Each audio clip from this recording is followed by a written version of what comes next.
Again तीसरी दफा इसको रिवाइज करते हैं, रिफ्रेश करते हैं. Let's consider a particle which is moving along a curved path, and in order to define the position of this particle we have defined this position vector r. Now in fact once the particle is changing its position along this curve, then this position vector r is basically changing both its magnitude as well as its direction. So at one instant this particle is located at this position p. At the next instant, say this particle has located to a new position which is being represented by p dash. So we define a second position vector which is this position vector r dash, and the displacement vector is going to be this vector which is delta r vector, and this vector is going to be r dash vector minus r vector. So this is how we can define the displacement of a particle, which is going to be equal to the new position vector minus the old position vector. And since both r dash and r are vector quantities, so it is not simply 5 minus 3 equal to 2. Basically both r dash and r are going to be written in terms of some unit vectors, some using some coordinate system, और फिर आप individually x, y या i, j और k components को add या subtract करके ये displacement vector जो है वो निकाल रहे होंगे. Probably चूंकि यहाँ r dash minus r है, so you are going to subtract the i, j के components of p dash या r dash vector के, उसमें से आप subtract कर रहे होंगे r vector को. So this is how you can define the displacement of a particle which is traveling along a curved path. जहां तक ताल्लुक वेलोसिटी का है, तो वेलोसिटी के लिए हमने जिस तरह last time straight line path की बात की थी, the average velocity is going to be delta r over delta t. So delta r is basically a vector quantity, उसको हम डेल्टा टी पे डिवाइड करेंगे तो we are going to get the average velocity. But since we are more interested in finding the instantaneous velocity, so instantaneous velocity के लिए हम करते क्या है कि we are going to reduce this delta t smaller and smaller until limit delta t approaches to 0.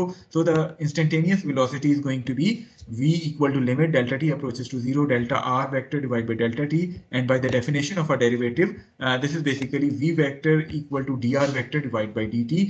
यानी जब भी आपके पास r vector as a function of time के तौर पे define हो, you are going to differentiate it once in order to find out the velocity vector.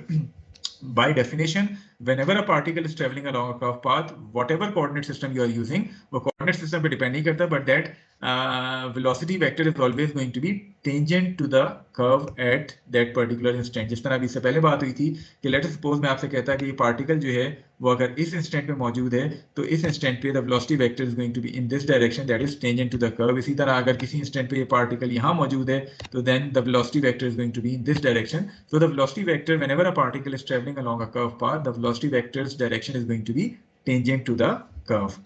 इसी तरह अगर हम acceleration की बात करें, if the particle has a velocity v when it is at position p, and it has a velocity v dash once it moves to position p dash, यानी ये particle जब इस position पे था तो this is its velocity vector. इसी तरह जब ये particle p dash पे पहुंचा तो let us suppose that its new velocity vector is v dash. So the acceleration or the average acceleration is going to be delta v vector divided by delta t, where delta v is basically v dash, which is the velocity vector at the new position, minus v, which is the original velocity vector.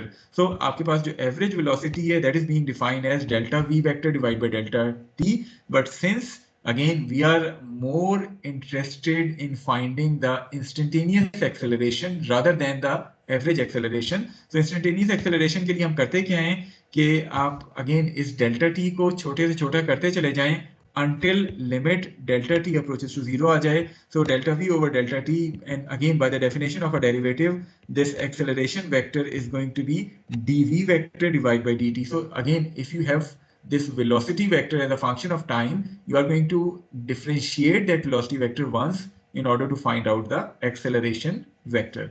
इसमें थोड़ी सी जो समझने वाली बात है वो यहाँ एक टर्म इस्तेमाल हुई है which is this hodograph.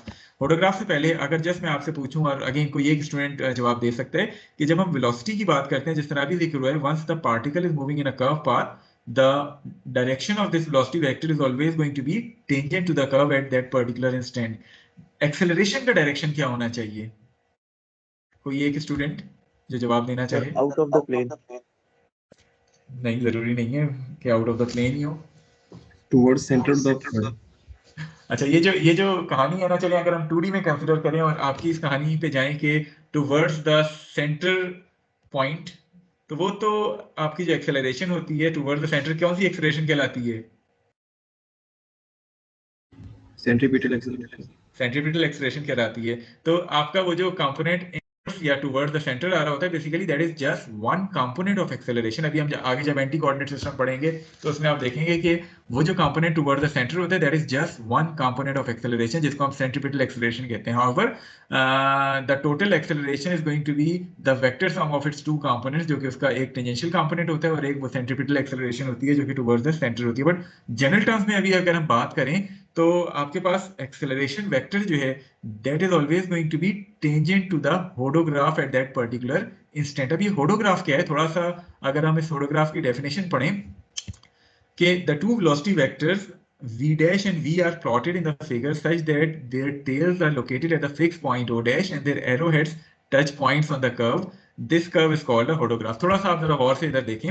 Suppose मैं आपसे कहता हूं कि आपके पास एक पार्टिकल है which is traveling along this curve path and at various instants इसके जो velocity vectors हैं वो आपको गिवन है कि एक इंस्टेंट पे वेलोसिटी वेक्टर इसका सपोज ये v1 वेलोसिटी वेक्टर है, अगले इंस्टेंट पे ये v है, उससे अगले इंस्टेंट पे ये v2 है या v डैश है एंड सो ऑन। तो आपको हर इंस्टेंट पे वेलोसिटी वेक्टर्स पता है कि ये मैग्नीट्यूड और डायरेक्शन वाइज क्या है।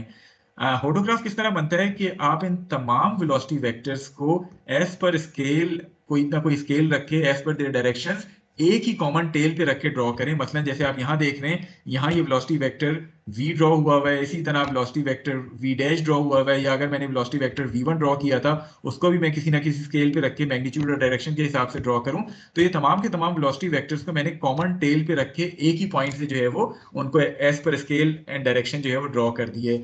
जब मैं इन तमाम वेलोसिटी वेक्टर्स के एरो हेड्स को ज्वाइन करूंगा तो मुझे जो कर्व मिलेगी that curve is termed as a hodograph. So hodograph क्या होता है? It is a curve which is being generated by drawing or by joining the arrowheads of all the velocity vectors. Once these vectors are being drawn from a single point, that is their tails are being placed at the same point o dash, और उसको मैंने scale और magnitude के हिसाब से draw करता चला गया और उनके एरोहेड्स को ज्वाइन करने से मेरे पास जो कर्व आएगा that curve is basically termed as the hodograph.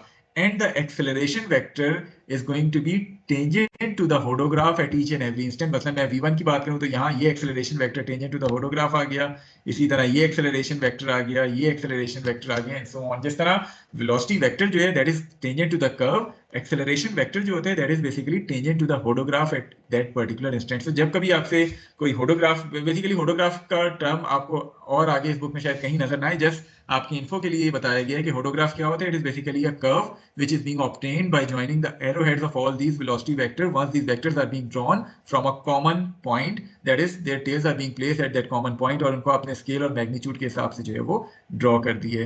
तो इस तरह आपको एक कर्व मिलती है जिसको हम hodograph कहते हैं। That acceleration vector is going to be tangent to the hodograph at each and every instant.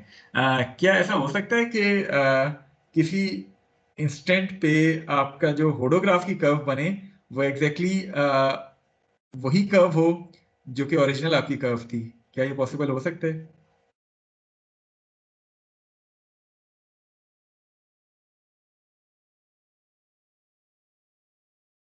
Ji, anyone volunteer? hodograph आ गया हर एक को?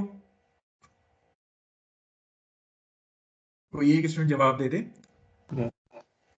जी सर। अच्छा चलें, अब मैं आपको एक छोटी सी वो एग्जांपल देता हूँ। मैं कहता हूँ कि आपके पास एक पार्टिकल है जो एक प्योर सर्कुलर पाथ पे मूव कर रहा है विद अ यूनिफॉर्म वेलोसिटी, यानी उसकी वेलोसिटी के मैग्नीट्यूड में चेंज नहीं आ रही। That particle is travelling along a pure circular curve with a uniform velocity. अगर वो यूनिफॉर्म वेलोसिटी से ट्रेवल कर रहे हैं तो इट मींस कि आपके जितने ये वेलोसिटी वेक्टर्स बन रहे हैं ये क्या होंगे?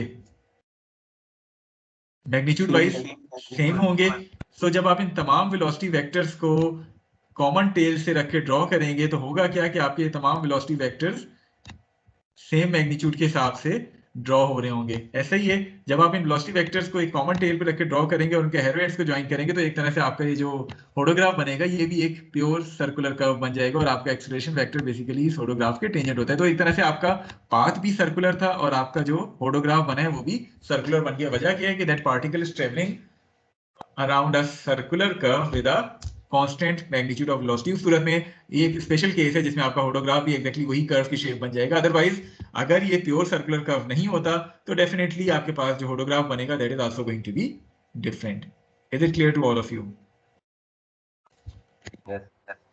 Okay, now moving on to our main topic अभी तो हमने सिर्फ जनरल टर्म्स की बात की थी कि किस तरह आप डिस्प्लेसमेंट, वेलोसिटी और एक्सेलरेशन को जो है वो डिफाइन कर रहे होते हैं without taking into account any specific coordinate system. Okay, now coming to our first topic, which is how to define the kinematics in terms of its rectangular components. और उसके बाद फिर हम थोड़ा सा बात करेंगे प्रोजेक्टाइल मोशन की, और न्यूमेरिकल्स जो हमने मेजर सॉल्व करने हैं वो आज इस प्रोजेक्टाइल मोशन की सॉल्व करने हैं. Okay, rectangular components की अगर हम बात करें तो in order to define the kinematics of a particle which is traveling along a curved path in terms of its rectangular components, let us consider a particle which is traveling along this space curve जो कि आपको यहाँ show की गई है. At any instant this particle is at a position which is being shown to you here, this position P. और again आपसे कहा जाए कि इस particle की आप position define करें किसी भी instant पे, तो position define करने के लिए इससे पहले जो हमने जनरल कर्वीलिनियर मोशन में बात की थी कि we are going to use position vector जिसको हमने पोजीशन वेक्टर r कहा था. But since we are taking the coordinate system x, y and z, so basically ये आपके पास ये जो पोजीशन वेक्टर होगा ये इस टर्म में आ जाएगा something xi plus yj plus zk. So the position vector is going to be of the form r vector equal to xi plus yj plus zk, where I, j and k are the unit vectors along the x, y and z axis. And this small x, small y and small z are basically the position coordinates के जिस position पे वो lie करते हैं at that particular instant. तो यहाँ ये x, y और z coordinates हैं उस point के जिसके ऊपर इस instant पे ये particle जो है वो lie करता है. So जब भी आपसे कहा जाए कि particle curve में travel कर रहे हैं और x, y, z coordinate system में इसकी position define करें, तो it is going to be defined using the position vector xi plus yj plus zk. As by the definition of a vector, अगर आपके पास ये वेक्टर क्वांटिटी है और मैं आपसे कहूं कि इस वेक्टर का मैग्नीट्यूड फाइंड आउट कर दें, तो the magnitude is going to be r equal to x square plus y square plus z square. So this is how you can find the magnitude of any vector. अगर आपको उसके components पता हैं, x, y और z पता हैं, तो आप उनको इस्तेमाल करते हुए उस वेक्टर का मैग्नीट्यूड डिटरमिन कर सकते हैं. इसके अलावा अगर मैं आपसे कहूं कि इस पोजीशन वेक्टर का डायरेक्शन डिफाइन कर दें, अगर तो ये 2D सिस्टम है तो फिर तो डायरेक्शन आप बड़े आराम से डिफाइन कर सकते हैं यूजिंग एंगल थीटा, कॉस और सॉरी टेंजेंट थीटा वाली आप चीज यूज करते हुए इस पोजीशन वेक्टर का थीटा डिफाइन कर सकते हैं. बट जनरली अगर 3 डायमेंशन है तो आप फिर थीटा के बजाय आप जो डायरेक्शन डिफाइन करने के लिए इस्तेमाल करते हैं वो आप बेसिकली यूनिट वेक्टर इस्तेमाल करते हैं. तो अगर आपको यूनिट वेक्टर किसी भी डायरेक्शन में फाइंड करने के लिए कहा जाए तो यूनिट वेक्टर क्या होता है, जो भी वो वेक्टर है उसको उसके मैग्नीट्यूड पे डिवाइड कर दें, you are going to get a unit vector in this direction. So अगर आपको पोजीशन वेक्टर r की डायरेक्शन में एक यूनिट वेक्टर डिफाइन करना है तो आप r vector divided by its magnitude कर दें, तो you are going to get a unit vector in the direction of this r vector. So आपके पास ये एक यूनिट वेक्टर आ जाएगा ur जो कि इस r के डायरेक्शन को डिफाइन करता होगा. So this is how you can define the position of a particle once it is traveling along a curved path in terms of its rectangular components x, y, z components using unit vectors I, j and k. So कोई चीज जो आप position के हवाले से पूछना चाहें, क्योंकि x, y, z coordinate system आप ज्यादा फेमिलियर हैं, तो हमने स्टार्ट काइनेमेटिक्स जो है वो इसी x, y, z coordinate system से की है. Anything which you want to ask regarding the position? इसके अलावा भी हमने एक न्यूमेरिकल भी इस XYZ कोऑर्डिनेट सिस्टम से रेलेवेंट सॉल्व करना है, तो प्रोबेबली अगर आपके कोई छोटे मोटे डाउट्स हैं भी तो वो उस न्यूमेरिकल को सॉल्व करने में जो है वो क्लियर हो जाएंगे.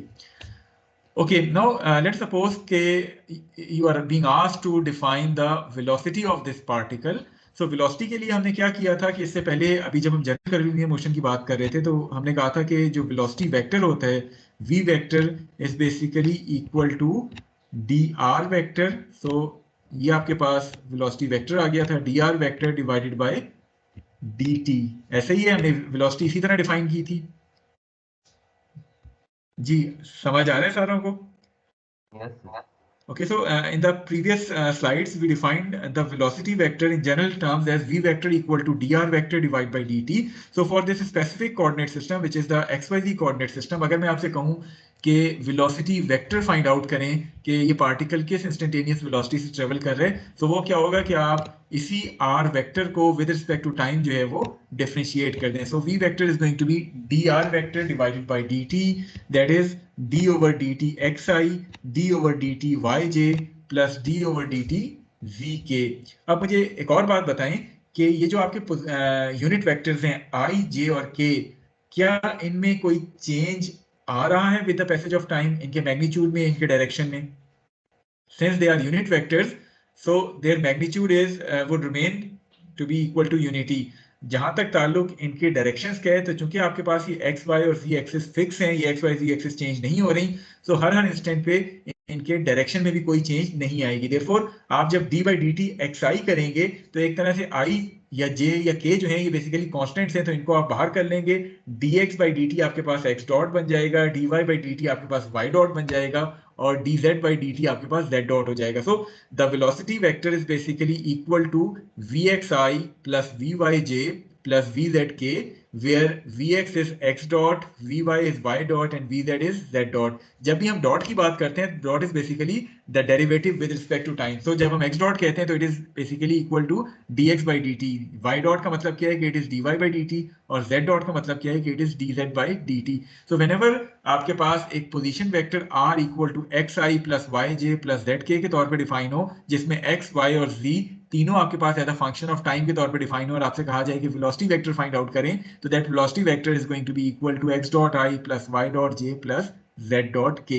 फॉर एग्जांपल मैं आपसे कहता हूं कि किसी इंस्टेंट पे आपके पास r जो है वो 3t square i plus 4t square j के तौर पे डिफाइन है, और आपसे वेलोसिटी फाइंड करने के लिए कहा जाए तो वेलोसिटी क्या हो जाएगी, 3t स्क्वायर i का जब आप डिफरेंशिएट करेंगे तो ये 6t बन जाएगा। इसी तरह 4t स्क्वायर को जब डिफरेंशिएट करेंगे तो ये 8t बन जाएगा। तो आपके पास अकॉर्डिंगली जो वेलोसिटी वेक्टर आएगा वो 6ti प्लस 8tj हो जाएगा। इसी तरह अगर कोई k कंपोनेंट भी है जो कि as a function of time के तौर पे आपको गिवन है, आप उसको एक दफा डिफरेंशिएट करेंगे तो you are going to get vz, या जिसको हम z डॉट कह रहे हैं। So whenever this x, y and z are defined to you as a function of time, you can write that position vector, differentiate that position vector once with respect to time. So you are going to get the velocity vector, which is going to be of the form vxi plus vyj plus vzk, where vx, vy and vz are basically the first derivative of x, y and z with respect to time. अब आपके पास velocity vector जब आ जाए, तो जब भी कोई vector आपके पास मौजूद हो और मैं आपसे कहूं कि उसका मैग्नीट्यूड फाइंड आउट करूं, तो उसका मैग्नीट्यूड जो है वो उसके तीनों कंपोनेंट्स को सम कर स्क्वायर करके सम करके आप अंडर रूट लेंगे, तो you are going to get the magnitude of that velocity vector. और जिस तरह अभी हमने बात की थी डायरेक्शन के लिए, जनरली 2D में तो हम टेन थीटा वाला फॉर्मूला यूज कर लेते हैं कि tan theta is v y over v x, तो इससे आपको एंगल निकल आता है 2D में। लेकिन जब 3D की हम बात कर रहे हो तो जनरली हम जो वेलोसिटी वेक्टर है उसका डायरेक्शन डिफाइन करते हैं using unit vector uv, which is basically equal to the velocity vector divided by its magnitude. ये तो आपको यूनिट वेक्टर मिल जाएगा, बट इन जनरल वेलोसिटी का ओवरऑल डायरेक्शन की अगर हम बात करें तो basically velocity vector is always going to be tangent to the path at that particular instant. So कुछ चीज जो आप वेलोसिटी के हवाले से पूछना चाहें, anyone volunteer? Okay, so since you have no question regarding the velocity, उसके बाद अभी हमने जनरल कर्विलिनियर मोशन में एक्सेलरेशन किस तरह डिफाइन की थी।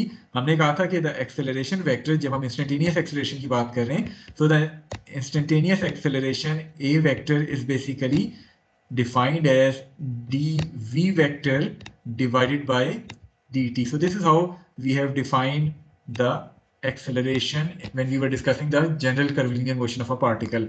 Now, with reference to this specific coordinate system, since v is defined to you as vxi plus vyj plus vzk, so जब हम acceleration की बात करते हैं तो acceleration is dv by dt, which is equal to axi plus ayj plus azk, where ax, ay and az are the three components of acceleration along the x, y and z axis. As far as their magnitude is concerned, ax आपके पास एक और दफा उस velocity vector का differential derivative ले रहे हैं विद रिस्पेक्ट टू टाइम, इसी तरह उनके इंडिविजुअल कंपोनेंट्स का आप डेरिवेटिव ले रहे हैं। So ax is basically v dot which is equal to x double dot, ay is vy dot और y double dot, az is vz dot, या इसको हम z डबल डॉट कह लें। सो अगर x, y और z जो पोजीशन वेक्टर के लिए आपने इस्तेमाल किए थे वो आपको as a function of time के तौर पे गिवन है, तो आप उसको एक दफा डिफरेंशिएट करेंगे, you are going to get the velocity vector in terms of x dot i plus y dot j plus z dot k। इसी तरह एक्सेलरेशन के लिए आप उसी वेलोसिटी वेक्टर को एक और दफा डिफरेंशिएट कर देंगे in order to get that acceleration vector. So a vector जो है वो आपके पास x double dot i plus y double dot j plus z double dot k के तौर पे मौजूद होगा। अब अगेन एक्सेलरेशन वेक्टर आपको मिल गया। अगर मैं आपसे कहूं कि उस एक्सेलरेशन का मैग्नीट्यूड फाइंड आउट करें तो उसके तीनों कंपोनेंट्स को स्क्वायर करके सम करके आप अंडर रूट लेंगे, तो you are going to get the magnitude of that acceleration vector. इसी तरह अगर मैं आपसे कहूं कि उस एक्सेलरेशन वेक्टर का डायरेक्शन डिफाइन कर दें तो वो आप यूनिट वेक्टर UA की मदद से डिफाइन कर सकते हैं, जिसमें आपने ओरिजिनल एक्सेलरेशन वेक्टर को उसके मैग्नीट्यूड पे डिवाइड कर दिया तो आपको जो है वो उसका डायरेक्शन में यूनिट वेक्टर मिल जाता है. And by definition this acceleration vector is going to be tangent to the hodograph, not tangent to the curve. Velocity vector आपका टेंजेंट टू द कर्व होता है, एक्सेलरेशन वेक्टर हमेशा आपका टेंजेंट टू द होडोग्राफ होता है. Is it clear to all of you? कोई question जो आप पूछना चाहें, position, velocity, acceleration in terms of rectangular components, तो आप पूछ सकते हैं.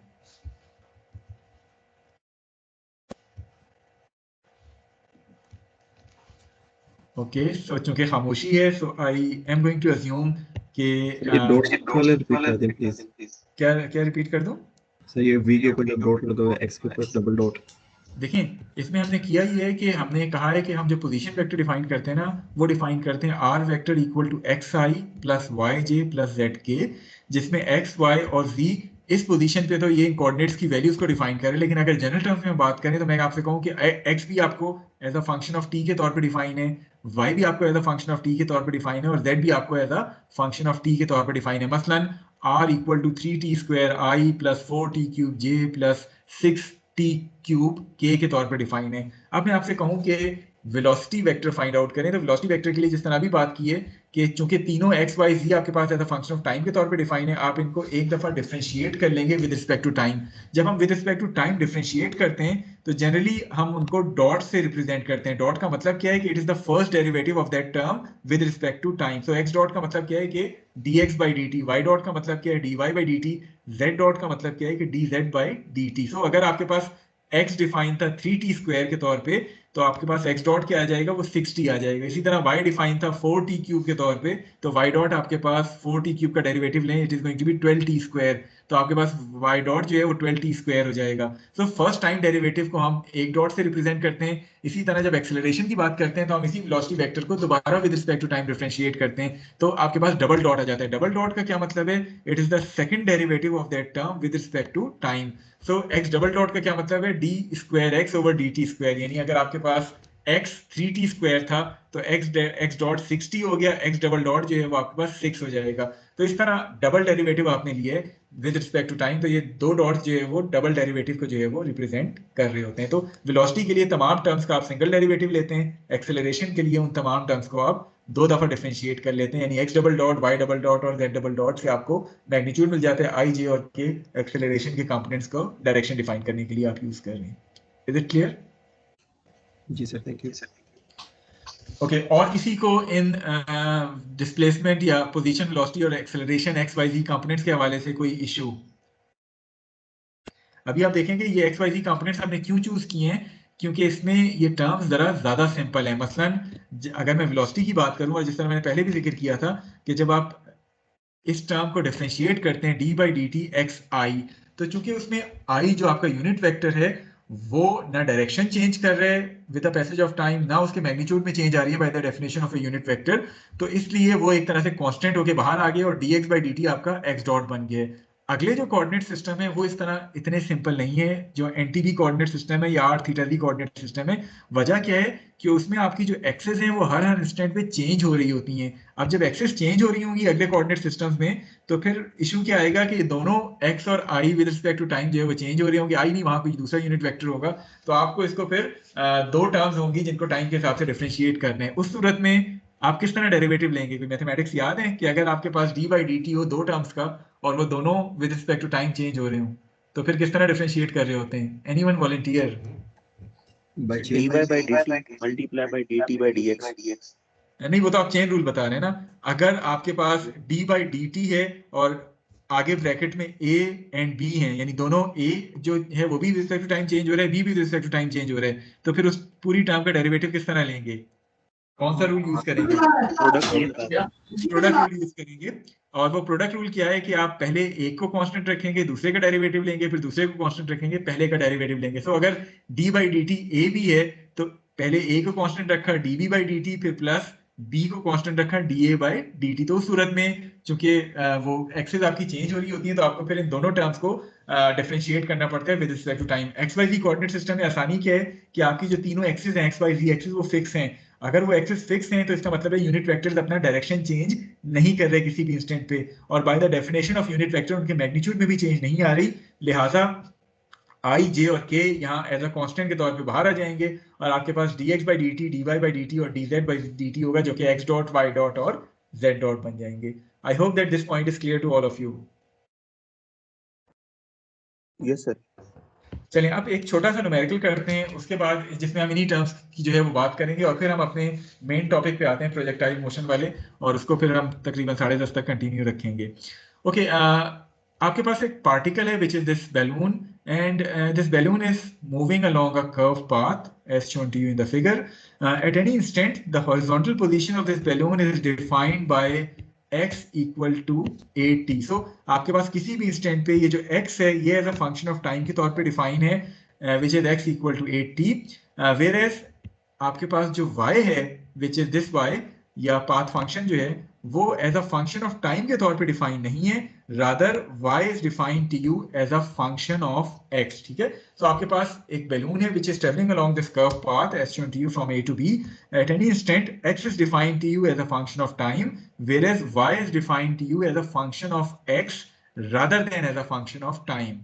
आपसे कहा जा रहा है कि you need to determine the position, velocity and acceleration of this balloon after a time interval of 2 seconds. So 2 सेकंड के बाद ये बैलून जो है वो किस पोजीशन पे होगा, क्या उसकी वेलोसिटी होगी और क्या इसकी एक्सेलरेशन होगी। You need to determine these three things, magnitude आपने फाइंड करने हैं, पोजीशन के भी, वेलोसिटी के भी और एक्सेलरेशन के भी। अब इसमें इसको सॉल्व करने के दो तरीके हैं। पहला तरीका तो सिंपल तरीका है, आसान तरीका है, जिसमें आप करते क्या है कि चूंकि आपको x as a function of time के तौर पे डिफाइन है, और आपने अगर फॉर्मूले देखे इससे पहले जो हम फॉर्मूलों की बात कर रहे थे वेलोसिटी की या एक्सेलरेशन की, उसमें सिंगल डेरिवेटिव और डबल डेरिवेटिव इन्वॉल्व थे, x dot, y dot, z dot, या x double dot, y double dot या z डबल डॉट। वो डॉट्स किसको रिप्रेजेंट करते हैं? They basically represents the derivative with respect to time. जब भी हम डॉट की बात करते हैं तो they are basically the derivative with respect to time.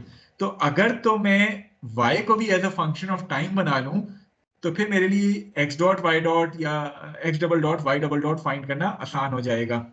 So this is the first method जिसमें x तो मुझे as a function of time given है, अगर मैं y को भी as a function of time बना लेता हूँ rather than as a function of x, तो मेरे लिए सॉल्व करना सवाल को आसान हो जाएगा। दूसरा मेथड क्या है जो कि थोड़ा सा कॉम्प्लिकेटेड है, लेकिन वो मेथड मैं आपको यहाँ इसलिए करवाऊंगा कि उस मेथड को आपने आगे भी कहीं इस्तेमाल करना होगा। वो मेथड क्या है, जिस तरह अभी आप में से एक ने चेन रूल का वर्ड जो है वो यूज किया था, कि y आपको as a function of x के तौर पे अगर पता हो और मैं आपसे कहूं कि y डॉट फाइंड आउट करें which is the derivative with respect to time, that is you need to determine dy by dt।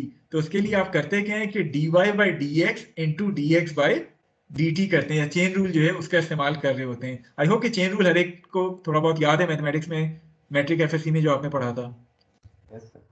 ठीक है, चेन रूल क्या होता है कि अगर आपके पास सपोज यहाँ y as a function of x के तौर पे डिफाइन है और आपसे मैं dy by dt फाइंड करने के लिए कहूँ, तो it is going to be dy by dx into dx by dt। तो एक तरह से आपका dx dx से कैंसिल हो जाएगा और फाइनल टर्म आपके पास dy by dt बचेगी। लेकिन आप चूंकि y as a function of x के तौर पे है, तो आप पहले y को डिफरेंशिएट कर रहे होंगे विद रिस्पेक्ट टू x और फिर x को डिफरेंशिएट कर रहे होंगे विद रिस्पेक्ट टू टाइम। तो इस तरह आप चेन रूल का इस्तेमाल कर सकते हैं। दोनों तरीके अभी हम इस एग्जाम्पल में देखेंगे, आसान वाला भी जिसमें हम y को भी as a function of time बना लें, और मुश्किल वाला भी जिसमें हम थोड़ा सा चेन रूल का इस्तेमाल करेंगे। So you have a particle which is travelling along this curve path, उसका x और y आपको गिवन है, x as a function of time, y as a function of x, और आपसे कहा जा रहा है कि you need to find out the position, velocity and acceleration of this particle after 2 seconds of time interval. Okay, सबसे पहले हम बात करते हैं पोजीशन की। Since x is given to us as a function of t, तो आपके पास t की वैल्यू, वो कंसर्न वैल्यू पुट कर लें which is 2 seconds, it will give you the value of x to be equal to 16 feet. इसी तरह y आपके पास as a function of x के तौर पे डिफाइन था ऑलरेडी, आपने ये x की वैल्यू फाइंड कर ली है t इक्वल टू 2 पे, तो आप यही x की वैल्यू यहाँ पुट कर दें, आपको y की वैल्यू मिल जाएगी which is 25.6 feet. So overall आपका 2 सेकंड के बाद जो पोजीशन वेक्टर बनेगा that is going to be xi plus yj which is 16i plus 25.6j foot आ जाएगा। जहां तक ताल्लुक इसके मैग्नीट्यूड का है, तो मैग्नीट्यूड के लिए आप किसी भी वेक्टर के उसके कंपोनेंट्स को स्क्वायर करके सम करके अंडररूट करेंगे, तो यहाँ आपके पास ये जो पोजीशन वेक्टर है 16i प्लस 25.6j, ये आपको मैग्नीट्यूड इसका 30.2 फुट मिल जाएगा। चूंकि ये 2D है, आपको वो यूनिट वेक्टर की जरूरत नहीं है, आप सिंपली अगर मैं आपसे कहूँ इस पोजीशन वेक्टर r जो आपका बन रहा है which is basically this vector, इस पोजीशन वेक्टर r की मैं बात करूं, इसको चूंकि 2D में फाइंड करना है, या आप थीटा जो है वो फाइंड कर सकते हैं using tan inverse y over x। तो tan इनवर्स 25.6 ओवर 16 आप करेंगे तो आपको ये theta in terms of degrees मिल जाएगा, जो कि एक तरह से इस पोजीशन वेक्टर का डायरेक्शन इस एंगल में एक्स वाई कोऑर्डिनेट सिस्टम में डिफाइन कर रहा होगा। अदरवाइज अगर आप चाहें तो यूनिट वेक्टर भी यू आर की मदद से भी डिफाइन कर सकते हैं, which is are vector divided by its magnitude. उससे आपको इसी डायरेक्शन में जो है वो एक यूनिट वेक्टर मिल जाएगा which is this vector u r. So I hope कि पोजीशन के हवाले से कोई किसी को डाउट नहीं होगा। जी, कोई पोजीशन के हवाले से कोई चीज जो आप चाहते हैं पूछना, you can ask.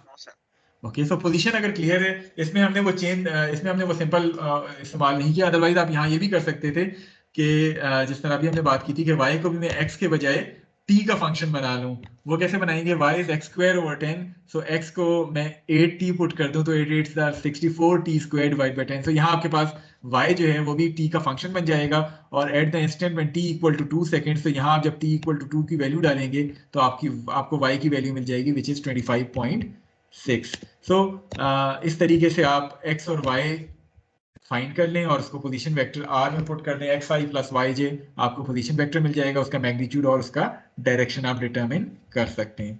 Okay, now coming to velocity vector, जिस तरह अभी इससे पहले बात हुई थी, velocity vector is v vector equal to vxi plus vyj, where vx is equal to the first time derivative of x, that is x dot. इसी तरह vy is basically the first time derivative of y, that is y dot.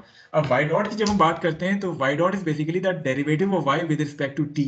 तो यहाँ आपको दो method फिर हम discuss करेंगे। One is कि मैं y को भी as a function of t बना लूँ, जिस तरह मैंने यहाँ ऑलरेडी 64t स्क्वायर ओवर 10 के तौर पे बनाया है, या मैं चेन रूल का इस्तेमाल कर लूँ। तो दोनों मेथड यहाँ एक एक करके डिस्कस करते हैं। First of all, the x component of velocity will be equal to x dot, that is the first derivative of x with respect to time.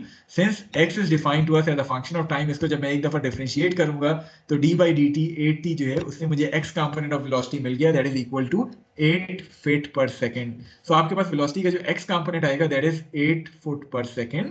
जहां तक ताल्लुक y कंपोनेंट ऑफ वेलोसिटी का है, तो पहले मैं मेथड नंबर 1 की बात करता हूं, जिसमें मैं y को भी as a function of time के तौर पे इस्तेमाल करता हूं।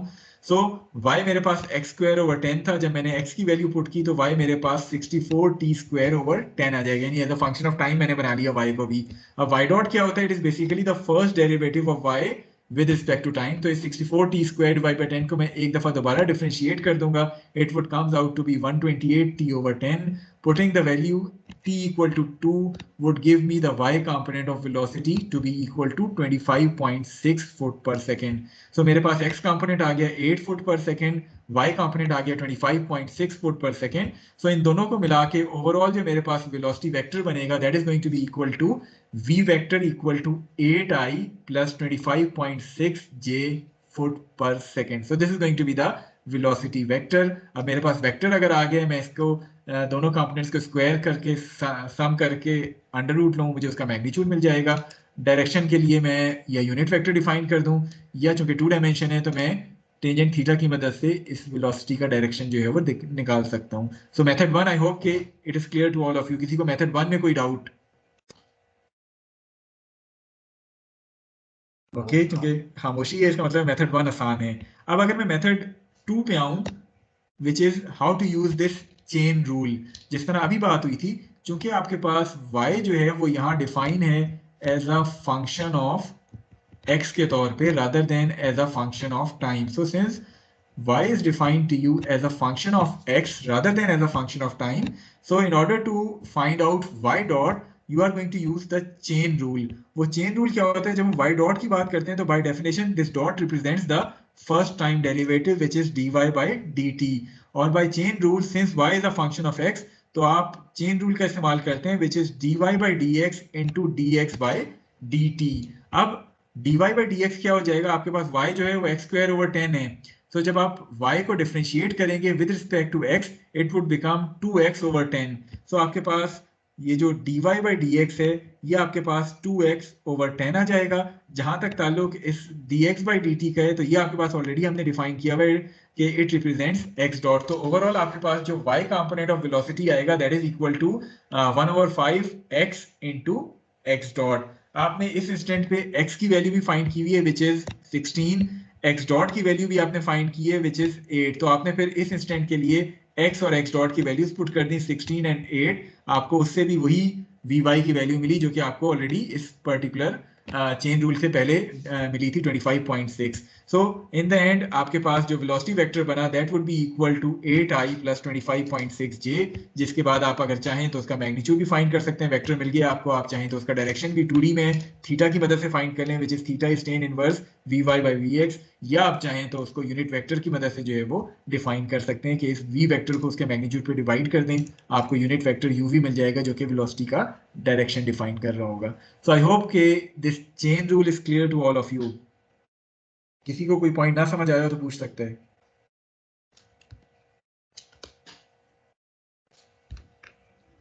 क्लियर है? Yes sir. Okay that's fine. Okay, अब आपने जो एक चीज जहन में रखनी है वो, चूंकि हम अगली स्लाइड में मूव कर जाएंगे, एक चीज जो आपने जहन में रखनी है वो क्या कि जब आपने चेन रूल का इस्तेमाल किया था तो आपके पास जो vy की वैल्यू आई थी वो बेसिकली ये वैल्यू थी जिसको हम आगे एक्सेलरेशन में इस्तेमाल करेंगे। क्या आया था? vy is 1/5x into x dot. इसको प्रोबेबली जब हम अगले उसमें डिफरेंशिएट कर रहे होंगे तो आपको इस टर्म की जरूरत पड़ सकती है। Okay, now coming to the acceleration term. Acceleration again जब हम अभी rectangular components की बात कर रहे थे तो the acceleration vector a is equal to dv vector divided by dt, और in other words आपके पास acceleration vector जो था that was axi plus ayj plus azk, where ax, ay and az were basically the second time derivative x, y and z, that is x double dot, y double dot and z double dot. In other words, a vector is x double dot I plus y double dot j plus z double dot k। यहाँ चूंकि दो dimension है, z coordinate या z axis involve नहीं है, तो आपके पास अकॉर्डिंगली जो एक्सेलरेशन वेक्टर होगा it is going to be equal to x double dot I plus y double dot j। अब अगर मैं x डबल डॉट की बात करूं, पिछली स्लाइड अगर हम उस पे जाएं, x dot was the first derivative of 80 which was a constant thing. So जब x dot आपके पास constant आ गया तो x double dot क्या होना चाहिए? किसी constant को आप डिफरेंशिएट करें, क्या आता है आपके पास? जीरो। सो आपके पास एक्सेलरेशन का यहाँ x कंपोनेंट जो है वो नहीं आएगा। ax is basically equal to 0 since x dot was a constant thing, not a function of time, therefore x double dot is going to be 0. So I hope कि x dot तमाम लोगों को clear है, यानी x component of acceleration जो है वो आपका इस केस में 0 आ रहा है because the original x function जो था वो सिंपल 8t था, तो उसको एक दफा डिफरेंशिएट किया आपने 8 रह गया वेलोसिटी के लिए, एक और दफा डिफरेंशिएट करेंगे तो वो 0 हो जाएगा। यहीं अगर आपके पास जो एक्सेलरेशन जो आपके पास ओरिजिनल x होता वो 8t के बजाय सपोज 8t क्यूब होता तो फिर आपके पास दायरा एक्सेलरेशन का कंपोनेंट आ जाना था, बिकॉज 8t क्यूब को जब आप एक दफा डिफरेंशिएट करेंगे तो 8t cube means 8 3 24t square आपके पास वेलोसिटी आता और 48t आपके पास एक्सेलरेशन आ जाना था। लेकिन यहाँ चूंकि x was equal to 8t, उसको आप जब दो दफा डिफरेंशिएट करेंगे तो you are going to get 0, that's why the x component of acceleration in this case is going to be equal to 0। Okay, जहां तक ताल्लुक y component of acceleration का है which is y double dot और the second derivative of y with respect to time. So अभी हमने जब पिछली स्लाइड पे बात की थी, अगर हम मेथड नंबर 1 पे जाएं तो आपके पास dy by dt आया था 128t/10। इट मींस कि मैं इसको एक दफा और डिफरेंशिएट कर दूं तो मेरे पास जो है वो एक्सेलरेशन का y कंपोनेंट आ जाएगा। सो 128t/10 को जब मैं डिफरेंशिएट करूंगा तो it is going to be 128/10 और 12.8 आपके पास y कंपोनेंट आ जाएगा। सो x कंपोनेंट 0 है, y कंपोनेंट 12.8 आया है, सो ओवरऑल आपके पास जो एक्सेलरेशन वेक्टर आएगा that is going to be equal to 12.8j। In other words at this instant you are going to have one component of acceleration which is going to be towards the y axis. ये तो आपके पास acceleration का हमने method 1 इस्तेमाल किया था जिसमें y आपको as a function of t के तौर पे ही यूज कर रहे थे। अगर आप मेथड 2 जिसको हम चेन रूल कहते हैं उसका इस्तेमाल करें तो अभी पिछली स्लाइड पे अगर आपको याद हो हमने कहा था d यानी हमारे पास y डॉट आया था इस चीज के बराबर 1/5 x इंटू एक्स डॉट के बराबर। इसमें ये 1/5 या 2/10 जो है, क्योंकि ये कांस्टेंट है, इसको मैं एक दफा दोबारा डिफरेंशिएट करूं, कांस्टेंट को मैं बाहर ले जाता हूं तो 2/10 आपके पास बाहर आ गया, x एंड x डॉट बचे। अब आपके पास x भी as a function of time है, x डॉट भी as a function of time के तौर पे हो सकता है। तो जब आप इसको डिफरेंशिएट करेंगे तो आप प्रोडक्ट रूल यूज करेंगे। प्रोडक्ट रूल क्या है कि एक दफा x को कांस्टेंट, x डॉट का डेरिवेटिव, दूसरी दफा x डॉट को कांस्टेंट और x का डेरिवेटिव। तो आपने प्रोडक्ट रूल इस्तेमाल किया, x constant, x derivative x dot हो जाएगा। सेकंड टर्म में आपने x डॉट को कांस्टेंट रखा, x का डेरिवेटिव जो है वो x डॉट हो जाएगा। सो दिस इज बेसिकली आपने प्रोडक्ट रूल की मदद से इन दोनों टर्म्स को डिफरेंशिएट कर लिए विद रिस्पेक्ट टू टाइम। अब आपको पता है कि x डबल डॉट जो है वो यहाँ फाइंड कर चुके हैं विच इज इक्वल टू 0। सो आपकी ये वाली टर्म जो है वो 0 हो जाएगी because of x double dot. x dot की वैल्यू आपने फाइंड की है विच इज 8। तो यहाँ से भी आपको ay की जो वैल्यू मिलेगी यूजिंग द चेन रूल, आपको 12.8 फुट पर सेकेंड स्क्वायर ही मिलेगी। तो बेशक आप मेथड 1 इस्तेमाल कर लें जो कि इजियर मेथड है, जिसमें आपने y को फंक्शन ऑफ टाइम बना लिया है, या मेथड 2 इस्तेमाल कर लें जो कि चेन रूल का इस्तेमाल बताता है। दोनों मेथड से आपको सेम ay की वैल्यू मिलेगी। दोनों रूल्स बताने की वजह क्या है कि यहाँ सिंपली हम इसको मेथड 1 से भी सॉल्व करा सकते थे, लेकिन चूंकि कुछ प्रॉब्लम में अभी जब हम आगे जाएंगे आपको ये चेन रूल इस्तेमाल करना पड़ेगा, ये प्रोडक्ट रूल इस्तेमाल करना पड़ेगा। तो इसलिए मैंने कहा कि बेहतर है आपको यहीं इस प्रोडक्ट रूल को जो है वो थोड़ा सा एलेबरेट कर दिया जाए, ताकि बाद में किसी प्रॉब्लम में जब इसका इस्तेमाल आता है तो आपको मुश्किल जो है वो पेश ना आए। So this is how you can relate the position, velocity and acceleration of this particle in terms of its xyz coordinate system. So अब अगर किसी का कोई question है regarding this position, velocity and acceleration, he may ask. Otherwise we are going to move on to the motion of a projectile. Basically इस topic के अलग से न्यूमेरिकल्स नहीं गिवन, आखिर में प्रोजेक्टाइल के साथ ही इसके कुछ न्यूमेरिकल मिक्स करके दे दिए गए, लेकिन मेजर टॉपिक जो है वो प्रोजेक्टाइल मोशन का है, जिसमें आप यही टर्मिनोलॉजीज अप्लाई कर रहे होंगे ऑन अ projectile.